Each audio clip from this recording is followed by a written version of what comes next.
सम्पूर्णमा मेरो नमस्कार। सधैँ चाहिँ फेरि पनि म यहाँहरूमाझ उपस्थित भइसकेको छु एउटा नयाँ भिडियो लिएर र आज मैले यहाँहरूमाझ चिकन थुक्पा बनाउने विधिलाई सिकाउन गइरहेको छु।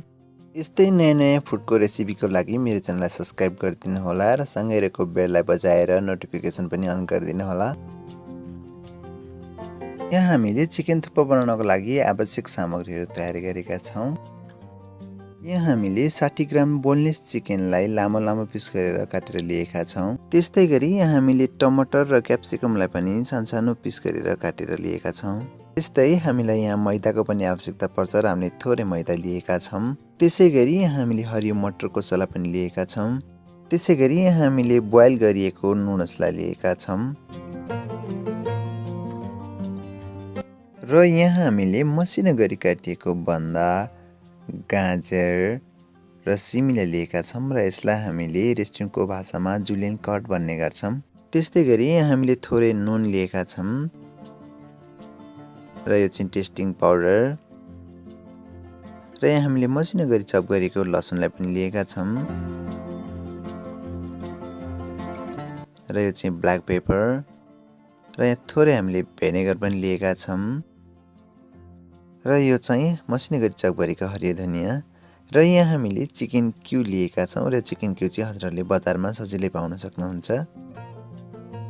यहाँ हामीले हिट अन गरेर एउटा साधारण भाँडो बसालेका छौँ र हामीले थोरै तेल राख्छौँ र तेल सँगसँगै हामी थोरै बटर पनि राख्छौँ। यहाँ हामीले तेल चाहिँ बटर नररोस् भन्नका लागि राखेका हौँ र हजुरहरूले पनि थोरै तेल राखेर बटर राख्नुभयो भने चाहिँ बटर जल्दैन। बटर पग्लेर हिट भइसकेपछि हामी यहाँ चप गरिएको लसुनलाई राख्छौँ र यसलाई ब्राउन हुन्जेलसम्म फ्राई गर्छौँ।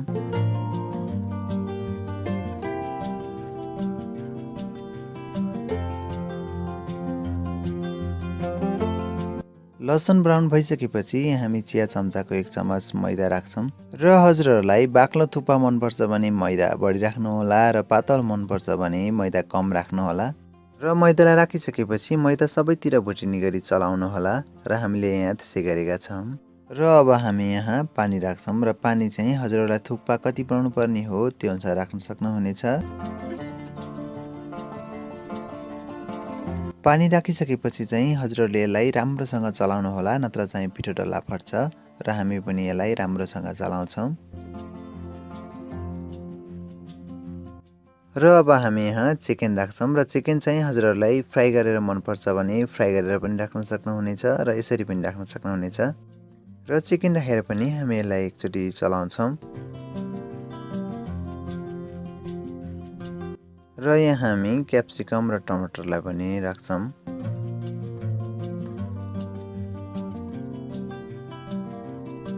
त्यसै गरी हामी थोरै मटर कोसा राख्छौँ र मटर कोसा चाहिँ हजुरहरूलाई मनपर्छ भने राख्नुहोस् र मन पर्दैन भने नराख्न पनि सक्नुहुनेछ।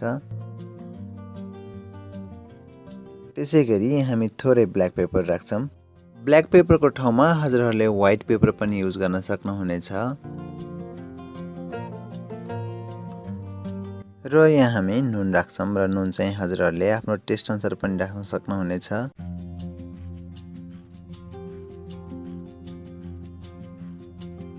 त्यसै गरी हामी थोरै टेस्टिङ पाउडर राख्छौँ। एकचोटि यसलाई फेरि राम्रोसँग चलाइदिउँ।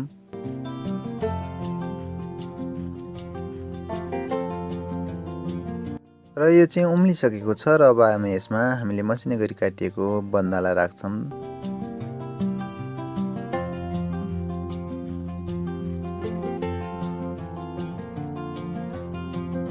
त्यसै गरी गाजरलाई पनि थोरै राख्छौँ र सिमीलाई पनि राख्छौँ।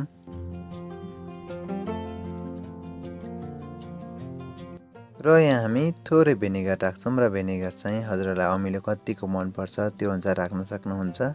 भिनेगरको ठाउँमा हजुरहरूलाई कागतीको अमिलो मनपर्छ भने कागतीको अमिलो पनि राख्न सक्नुहुनेछ।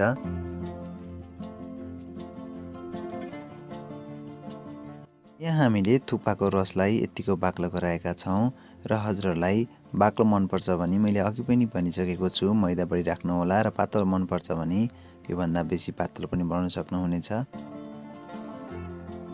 र अब हामी यसमा नुडल्स राख्छौँ।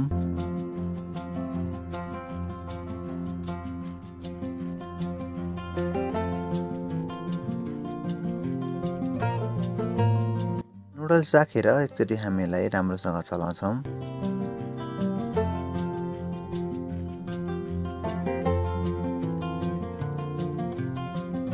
यहाँ हामी चिकन क्युब राख्न गइरहेका छौँ र चिकन क्युब चाहिँ हजुरहरूले अगाडि नै राख्नु भए पनि हुन्छ र अब राख्नु भए पनि हुन्छ। हामी चाहिँ यहाँ अब राख्दैछौँ, थोरै राख्छौँ। यसलाई एकपटक राम्रोसँग चलाउनु होला।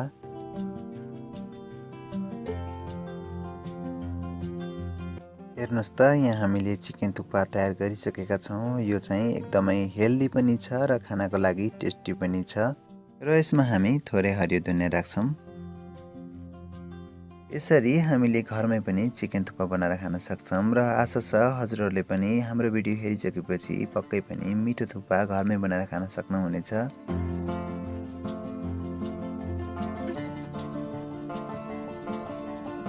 तयार भइसकेको थुक्पालाई अब हामी यो बलमा राख्छौँ।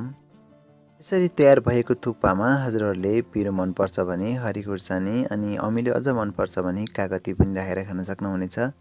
हजुरहरूलाई हाम्रो थुक्पा बनाउने विधि कस्तो लाग्यो? यहाँहरूको सल्लाह सुझाव अनि प्रतिक्रिया कमेन्ट बक्समा राख्नुहोला। अहिलेसम्म हामीलाई हेरेर साथ दिनुभयो यहाँलाई धेरै धेरै धन्यवाद। फेरि भेट्ने बाचाका साथ अहिले बिदा हुन चाहन्छु। यहाँहरूको दिन शुभ बितोस्। जय नेपाल।